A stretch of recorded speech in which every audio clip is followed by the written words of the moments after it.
Okay, again, thank you, Rebecca, for inviting me to participate in this session. And what I thought I would do is to briefly talk about innovation policy for Africa's development, trying to make a number of general points around innovation policy making. More important that there are major attempts by African countries at different levels of governance, particularly at the national and regional or continental levels, to design innovation policies. But there are challenges in these efforts, challenges at national and continental levels. I'm going to be arguing that to a large extent, those challenges are capacity challenges, the capacity to properly frame innovation policy with clear rationales, then capacity to implement those policies. I'll also be making the point that most countries are getting into STI, science, technology, and innovation policy making in general, and innovation policy in particular, for a range of reasons, including the fact that it's fashionable to engage in STI and or innovation policy making. There's also peer pressure on countries to design policies. There's also essentially interest in innovation policy because there's money from different quarters to invest in innovation policy making. The challenge is one of moving into really concrete innovation policy processes, as opposed to getting in driven by this wide range of factors or considerations. So I'll briefly, and I know that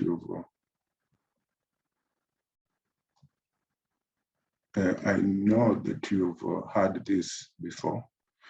I'm going to very quickly define what I mean by innovation, because the notion of innovation, the concept of innovation, is now widely used.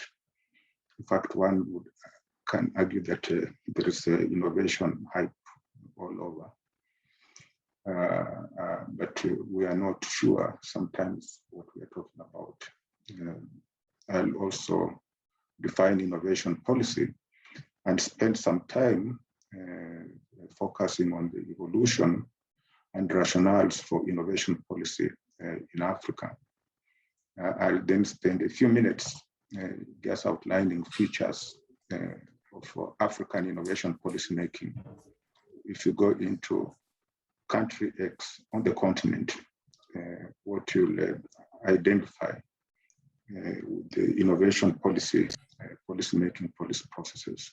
Then what are the challenges that countries are experiencing in their efforts at innovation policy making, and end by some suggestions, capacity building considerations, and what I think are the opportunities for different countries. So I hope you can see my slide. Hello? Yes, please continue. Yes, so in innovation. Professor John, please continue. Yes, innovation is, the word now out there in policy and political circles. Every day you come across this word used. It's subject to abuse, it's subject to misuse. there's a tendency to define innovation as technology, very often confusing innovation with the invention. Very often, in fact, very often, in most African countries, reducing innovation to research and development. So you go around, people say, oh, we are innovating, we are investing money in innovation, actually when they are only doing R&D, doing some research activities. There are also people out there reducing innovation to hardware. We need to be very, very careful because misconception of innovation will mislead public policy. We define innovation, and I'm suggesting this definition. Innovation as the introduction, diffusion, and deployment of new products, practices, or services in particular socio-economic space. And that space may be an organization or may be a whole economy.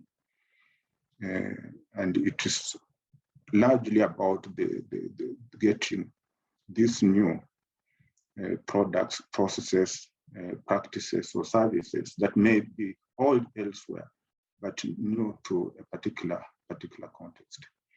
And I want to suggest that we keep this in mind. Innovation is not R&D. R&D may be part of the innovation activities, the innovation processes, but it is not, cannot reduce innovation to R&D. So what is innovation policy? Again, the notion of innovation policy is relatively new in both academic and policy spheres. In the academic sphere, you can trace the notion of innovation policy actually to the 80s from some of the work certain scholars at the Science Policy Research Unit, University of Sussex. Rothwell, I think, is one, Chris Freeman, and a number of others. You also trace the notion of innovation policy to a number of academic groups in the Nordic countries, particularly Denmark and Norway. In policy circles, the notion of innovation policy starts to emerge in the 90s among the OECD countries, and relatively new in that group of countries. The notion of innovation relatively new. So we should not take it for granted. Everybody now talks of innovation policy, but it's a relatively new concept and also subject to misuse, and in many cases actually subject to abuse.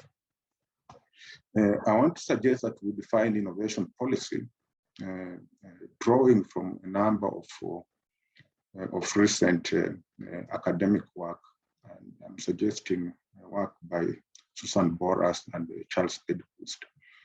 I found their recent book, Holistic Innovation Policy, to be, I think, one that easily, in my view, defines what innovation policy is. Their definition is quite accessible to policy makers and quite applicable in African policy context. And what they do is they broadly define innovation as innovation policy as really process of actions or decisions that are taken or adopted by legitimate authorities, and in this case would be governments, to essentially address specific policy problems in the innovation process, in the innovation system. There are specific policy problems in the system that need to be addressed by innovation policy. And those problems are to a large extent systemic.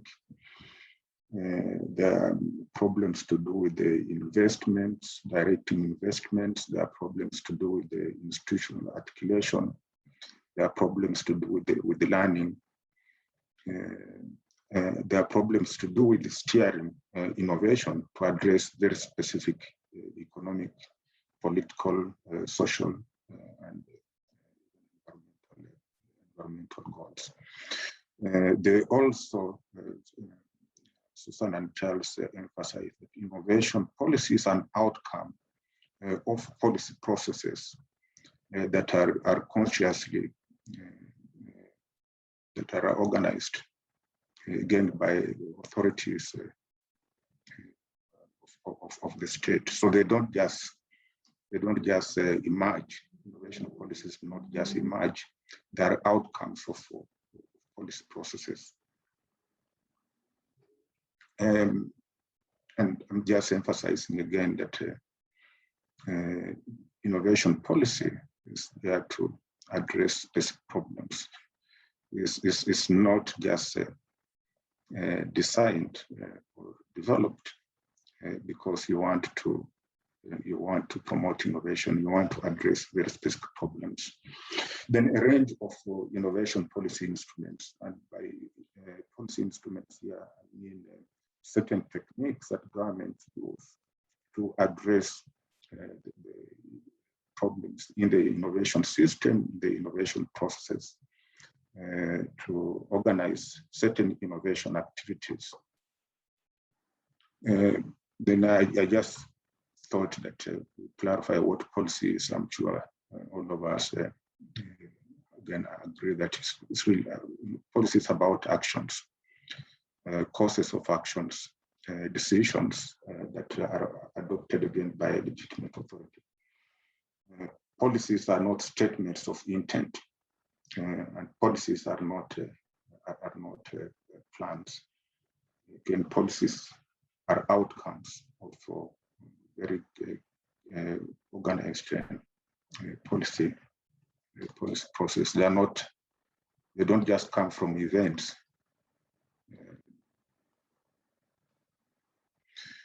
Why innovation policy? Again, I'm just suggesting this for factors, solutions. Why innovation policy? One, we all agree that innovation does not have some internal logic to create new value or cause good. It does not just occur. And therefore, you need some way of steering innovation and policy, which are actions or decisions, are critical to steer innovation towards certain desired or desirable pathways. And those pathways would be sustainability pathways, pathways towards sustainable development, pathways towards sustainable development goals. There could be pathways towards economic growth, pathways towards industrial change. But policies matter to steer innovation. You can't leave it on its own. You need policy to allocate resources to innovation activities, to distribute resources to certain economic activities, addressing market failure challenges in knowledge production, for example. You require innovation policy to ensure that the benefits of innovation are appropriated and distributed in society. And you can appropriate the benefits in some cases using policy instruments, policy measures such as intellectual property protection. You need to minimize any risks of innovation, because again, innovation has no preordained logic to cause good. Innovation may cause social disorder, may cause certain harm. and you need to ensure that you minimize any risks using a range of policy measures or actions regulating innovation, whether they are technological innovations or organizational innovations or even social innovations. You need to regulate innovation. Then the other reasons will include growing your national system of innovation, actions that promote interactive learning by actors in your national system of innovation, ensuring that the actors engage in these beneficial interactions so that your system of innovation is dynamic. So a range of reasons why innovation policy matters. But as I'll later on argue in the case of Africa, when we get into innovation policy making in many places on the continent, we don't think of why innovation policy making. We don't have clear rationales for innovation policy.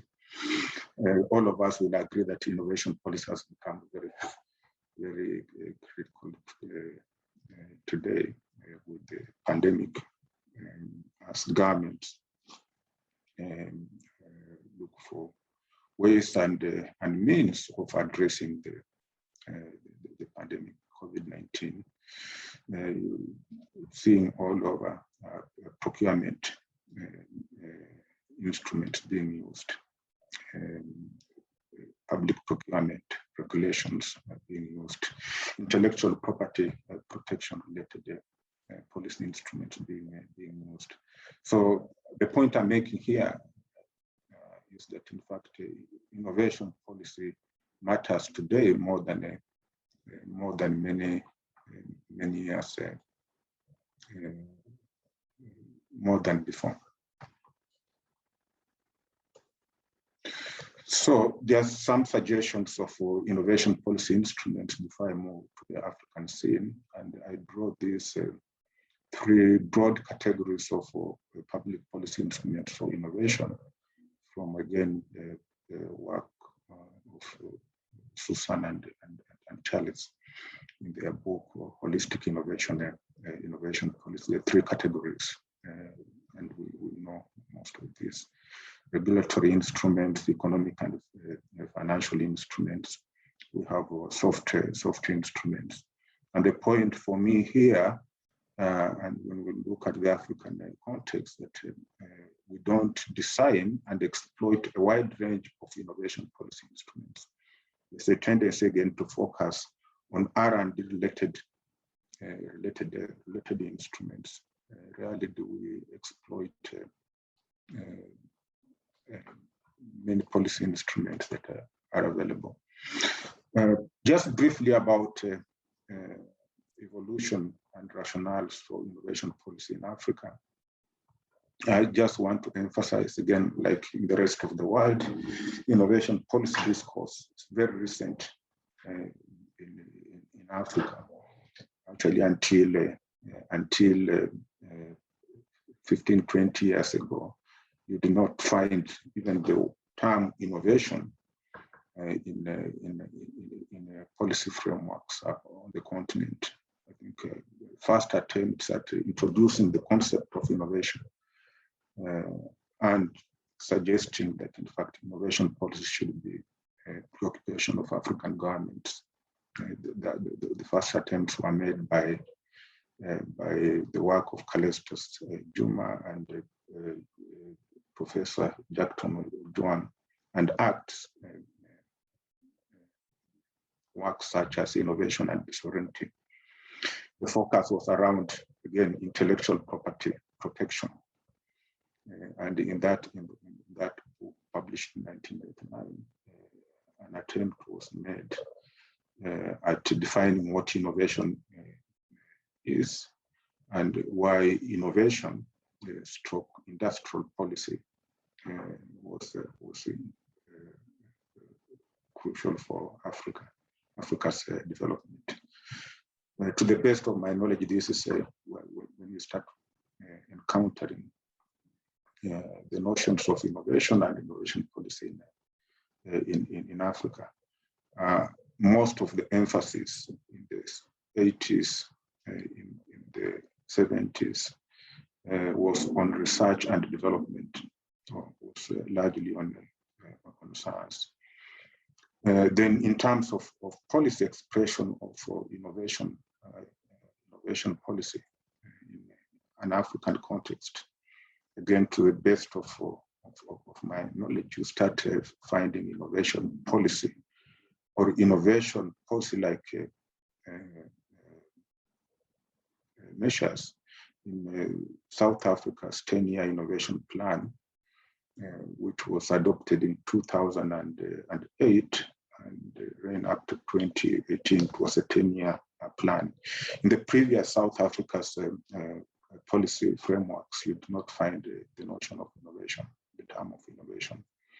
In the 1996 white paper on science and technology, there was reference to a national system of innovation, but you don't trace in that white paper specific innovation policy measures. Then in other countries, later on, some references to innovation in Botswana's research, science, technology, and innovation policy. In Kenya's 2013 Science, Technology, and Innovation Act, and then recently South Africa's and Namibia's policy frameworks. Now, in some cases, such as Botswana and in Kenya, you have the term innovation in the title, but you don't trace very specific innovation policy measures in the frameworks. There's reference to innovation, and sometimes claims that in fact these are innovation policy documents. In many places, many countries on the continent, there's now a tendency just to add the term innovation, the title. So you have what's called STI. When you go in there, you find out that you are actually just talking about research policies. In many cases, actually very less of technology policy in there, and you will be very surprised. I mean, you'll be very likely to find innovation policy or trace some innovation policies there. I'm not in any way saying that these countries do not have innovation policies, but you find innovation policies outside the STI frameworks, like your public procurement policies, your intellectual property protection policies. So you'll find more or less implicit innovation policies around, and very rarely are they recognized as actually most people will not think of this as innovation policy. Some countries are writing the innovation policy when they have, they want to have innovation in their policy frameworks, when they actually have implicit innovation policies that they can well use. In terms of rationales, again, there are different rationales, but generally you find in most of Africa, the rationales are these economistic ones around innovation to improve economic competitiveness, less emphasis on societal goals. Yes, a few countries are now starting to write sustainability considerations or have sustainability considerations as part of their rationales. Namibia's 2020 policy, which was actually adopted in 2020 by cabinet and was just released a few weeks ago, formally launched a few weeks ago. There's a reference to SDGs, and the rationales I think cover sustainability issues, focusing on social challenges. Some attempts at having clearly defined rationales informed by countries' development considerations. So I just thought that I would make some statements on innovation in the context, the African Union context, which is that in the Agenda 2063, which is Africa's long-term development agenda, there is reference to what one would call innovation. There are statements on innovation in there. For example, seeking to promote STI research and innovation, building skills to drive innovations, innovation led industrializations, investments in research, in innovation. So broad statements, recognition, or at least attempts at using the notion of innovation. And you find also this now, the notion of innovation in other AU frameworks, such as the African Continental Free Trade Agreement. If you read provisions of that agreement carefully, you go away with some impression that, in fact, that's an innovation policy, at least an implicit innovation policy framework. If you look at provisions on industrialization, technical standards, intellectual property protection, if you then also get into current efforts at developing protocols to this agreement, you appreciate that the attempts at focusing, attempts at innovation policy. Then we all know about the STISA 2024, which is the STI framework for achieving Agenda 63's goals. I don't want to go back much into the history, but there is a history to STISA. The mission statement of STISA, again, explicit reference to innovation, talk about this innovation-led, knowledge-based economy, efforts at spurring innovation, improving STI readiness as being one of the missions, then implementing specific policies and programs for STI to address societal goals. And then the 6 priorities, and for each of those six priorities, clear recognition that innovation matters, that you cannot achieve any of those 6 priorities without investment in research. A lot of emphasis on innovation as opposed to just investment in R&D. But the problem I'm going to be making is that there's this recognition in STISA, and as it is in many national policy frameworks, but in terms of concrete policies, concrete actions, you don't find much of that. And in some cases, the notion of innovation, the innovation policy being misused. Then you go to the regional economic communities, the RECs, again, at least 4 of the main RECs have STI and innovation policy considerations in their treaties. In some cases, such as in the SADC, when they say a specific protocol on the STI with the number of innovation policy measures articulated there. So let me just quickly talk about the nature of the innovation policy process and actors in those. I already stated this at the beginning, that the policy rationales and objectives are not clearly framed to focus on local problems and global challenges.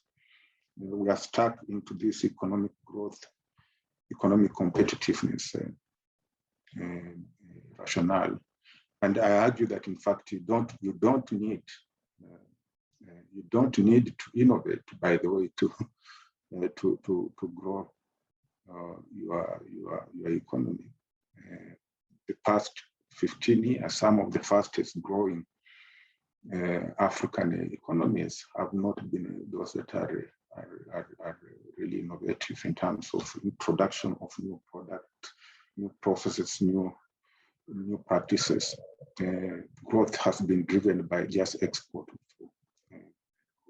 low value commodities to China, for example. So you can have growth without innovation. You don't have to invest in innovation to grow your economy. But I would argue that, in fact, you need innovation to address very specific local problems. There could be problems as basic as those associated with poor sanitation. You need to introduce new way of doing things, either in social innovations. There could be technological innovations. There could be certain practices. I think there's also this tendency. I already stated this, that tendency to just add innovation to the R&D or STI, and T title, and lack of conceptual clarity, and again misleading. This misleads policies. I've also made the point before that everything is being organized around events, not policy processes, and you don't go around and find a clear agenda set, policies, problem structured,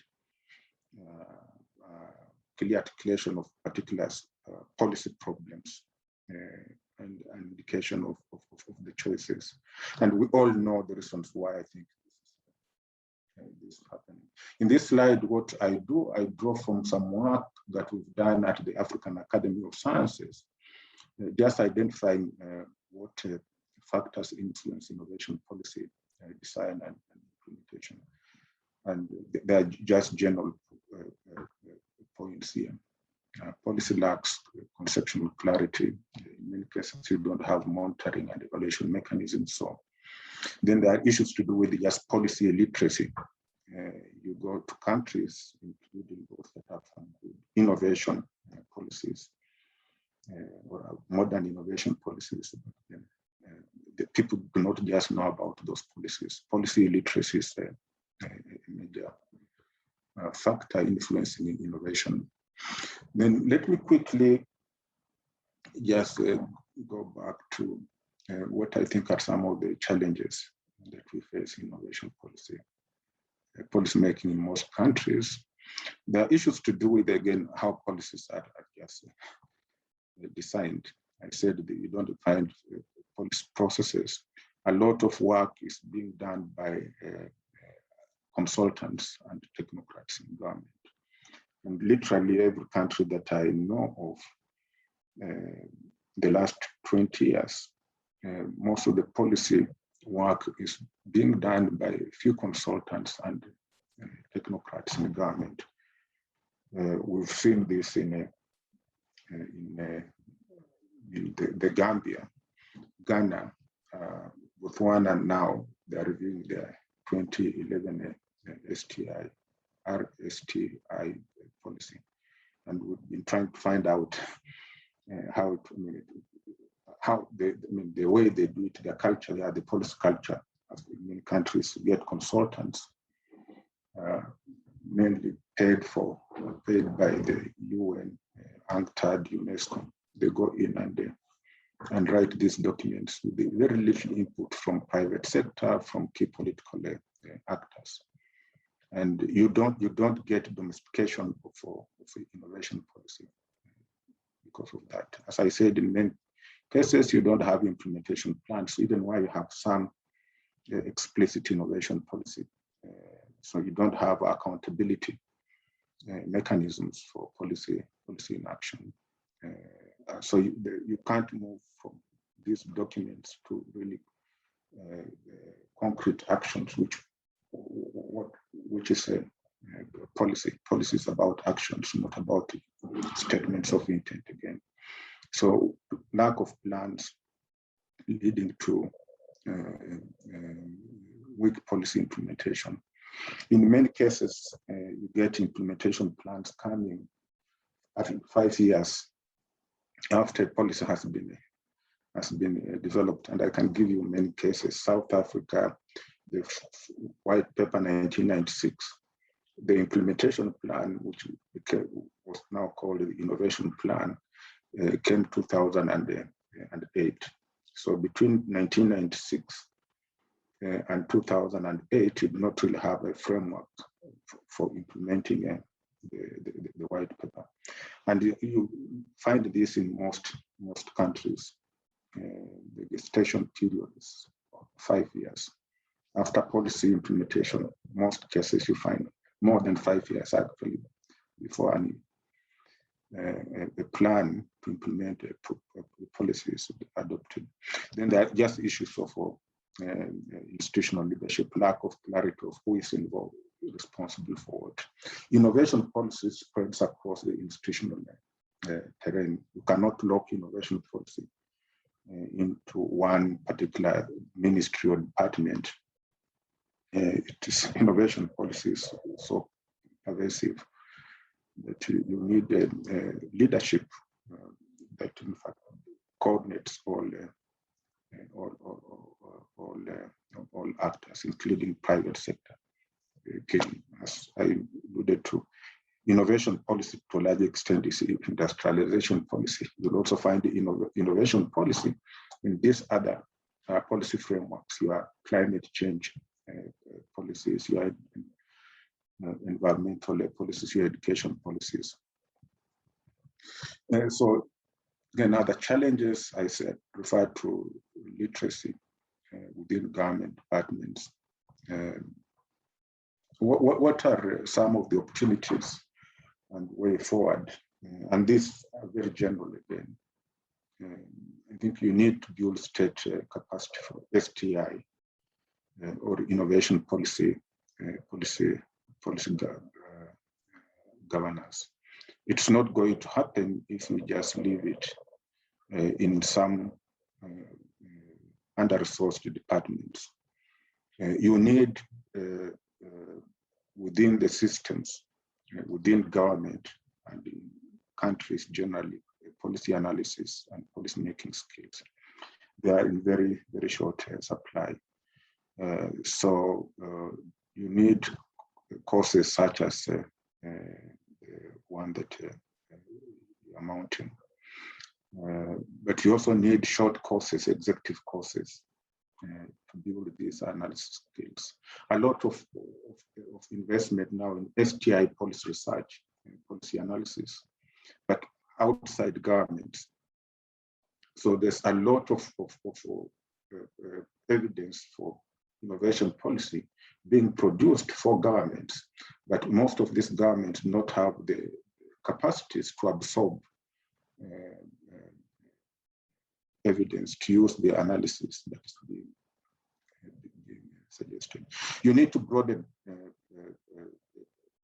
engagement, dual broad-based stakeholder engagement in innovation policy and STI policy in general. Without the participation of key actors, particularly legislators, will not see innovation policy becoming concrete, becoming rooted in most African economies. And what I'm suggesting here is that we need to put some emphasis on broadening the participation of political actors, strengthening parliamentary committees that deal with different aspects of innovation policy. We need to establish accountability regimes.